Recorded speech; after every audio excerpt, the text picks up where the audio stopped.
Durante a Segunda Guerra Mundial, quando os aliados finalmente invadiram a Normandia em 1944, essa invasão sinalizou a derrota do nazismo. Para todos os efeitos, a guerra havia acabado. No entanto, os exércitos alemães e o que restava do governo alemão não se renderam até 1945. A guerra acabou, mas as batalhas e as mortes continuaram. Assim também é com o reino de Deus neste mundo. Um mundo que é dominado por Satanás e seu sistema mundial.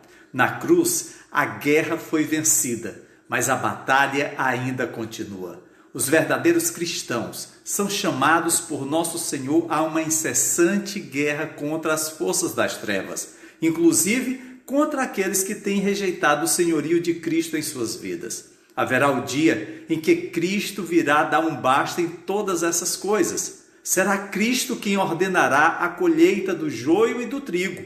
O joio para ser lançado ao fogo e o trigo para ser entregue à glória. Acompanhe a leitura da parábola O Joio e o Trigo no Evangelho de Mateus, capítulo 13, versículos 24 a 30, que diz: O reino dos céus é semelhante a um homem que semeou boa semente no seu campo.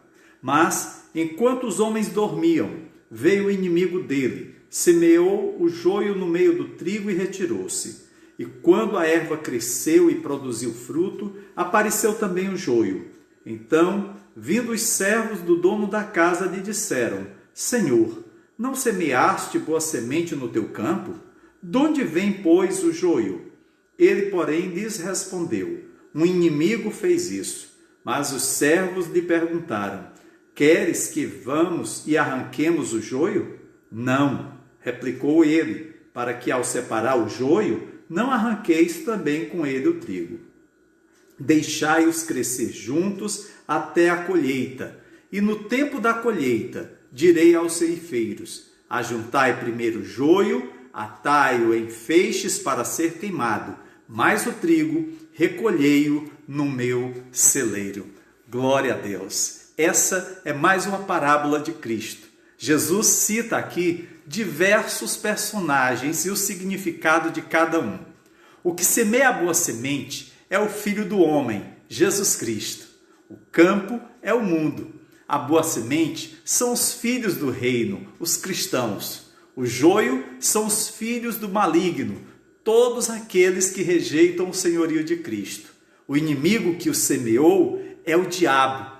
A ceifa é a consumação do século, o julgamento final. E os ceifeiros são os anjos.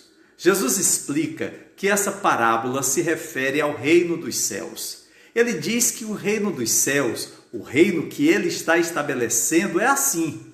Ele semeia boas sementes, muitos respondem a ele e crescem na fé. Mas, ao mesmo tempo, o inimigo, Satanás, está trabalhando contra o seu reino.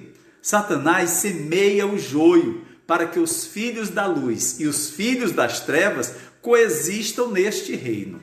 Os discípulos perguntam: não devemos então erradicar os filhos das trevas? A resposta de Jesus é: não, eu tenho especialistas nisso. Vou enviar meus anjos para fazer a divisão no final dos tempos, no julgamento. Mas por que Jesus traz esse ensinamento aos seus discípulos e a cada um de nós? Os discípulos acreditavam que quando o Messias chegasse, ele colocaria o machado na raiz da árvore. Ele ia julgar os injustos na terra e estabelecer um reino justo. Entretanto, Jesus lhes mostra uma outra perspectiva do reino. E assim, a parábola do joio é projetada para mostrar aos discípulos que no reino de Cristo, os filhos do rei e os filhos do maligno viverão lado a lado, um perto do outro, por um certo tempo. Os filhos de Deus devem esperar pacientemente, dedicando-se à sua edificação e tendo cuidado em seu julgamento para não prejudicar aqueles que são trigos.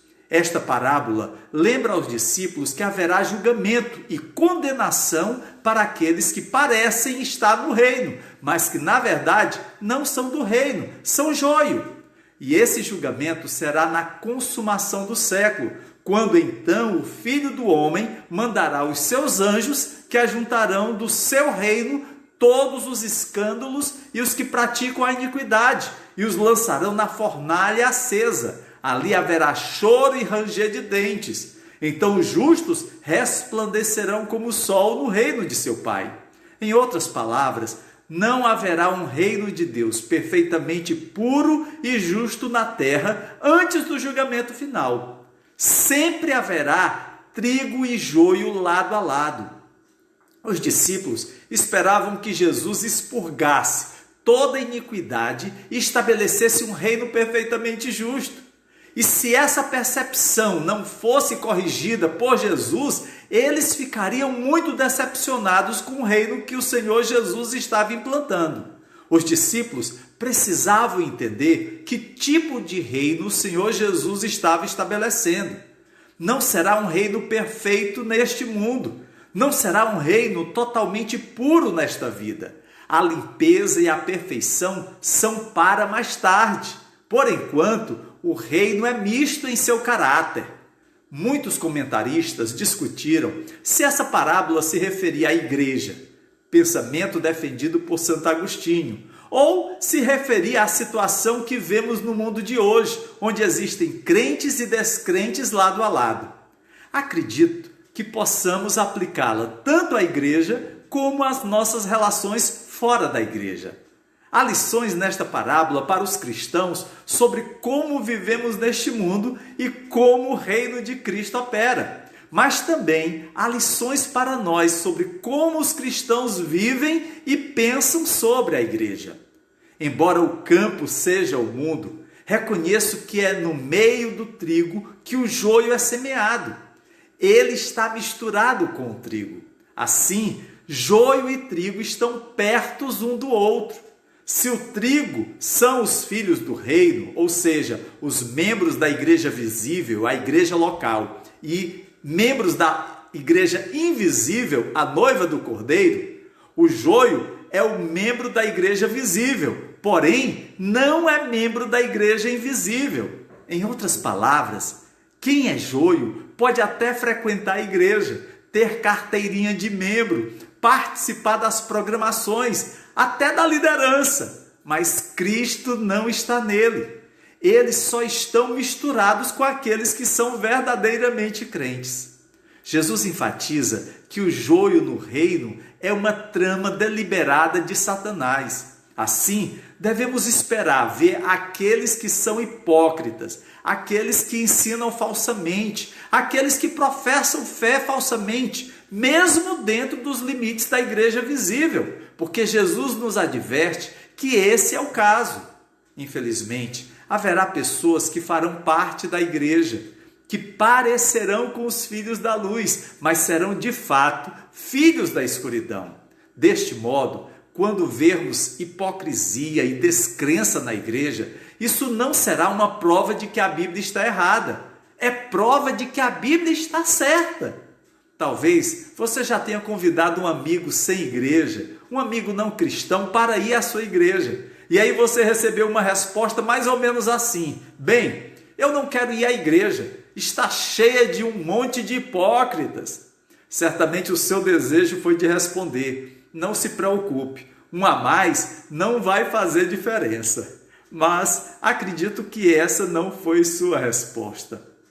Querido, a igreja não é perfeita e quero que você entenda o que Jesus está ensinando nessa parábola. Ele não está falando apenas de pessoas que não são inteiramente santificadas. Jesus está falando de pessoas que realmente não abraçam o Evangelho, que parecem fazer parte do reino dos céus. São joio e convivem com o trigo lado a lado. É por isso que alguns cristãos desejam desesperadamente que a igreja de Cristo seja tudo o que Cristo pretende que seja, santa, pura e dedicada a Ele, e acabam por se desiludir com sua igreja, e saem de igreja em igreja buscando a igreja perfeita. ficam durante algum tempo numa igreja e depois descobrem que não é perfeita e passam para a próxima e depois para a próxima, tornando-se cada vez mais arrogantes, mais e mais desiludidos. E sabe de uma coisa? Eles nunca vão encontrar a igreja perfeita nesta vida, porque Jesus não disse que a igreja visível, a igreja local, será perfeita. De fato, Jesus disse o contrário. Entenda que se estamos procurando a igreja perfeita nesta vida, não é porque temos uma visão mais elevada da igreja de Jesus, é porque temos uma visão da igreja que é contrária à de Jesus. Jesus nos disse que seu reino será misturado nesta vida, joio e trigo juntos. E a propósito, Jesus não está dizendo que precisamos ser indiferentes ao pecado na igreja. Ele não está dizendo que devemos ser apáticos quanto ao pecado. Não! Na verdade, Jesus nos exorta a termos um coração que se ofende com a hipocrisia na igreja, a nos afastar de pessoas que professam Cristo e vivem vidas escandalosas e imorais. O argumento de Jesus não é que ignoremos o pecado, aceitando-o como algo normal. O argumento de Jesus é que precisamos ser realistas em nossa expectativa, que esse é o caso na igreja, até que ele finalmente venha trazer juízo. Além disso, Jesus quer que saibamos que é imperativo darmos nossa prioridade para garantir que o trigo possa crescer, que os cristãos sejam edificados. Não devemos nos concentrar no julgamento dessa maldade, pois poderemos prejudicar o desenvolvimento do trigo, o novo convertido, os cristãos. A disciplina na igreja é algo que deve existir. Para isso, diversas citações de Jesus e dos apóstolos são encontradas no Novo Testamento, mas esse não é o foco da parábola. Daí ele dizer aos servos que não arranquem o joio do seu campo. A orientação é que devemos ser pacientes em lidar com aqueles que são joio, por amor do trigo.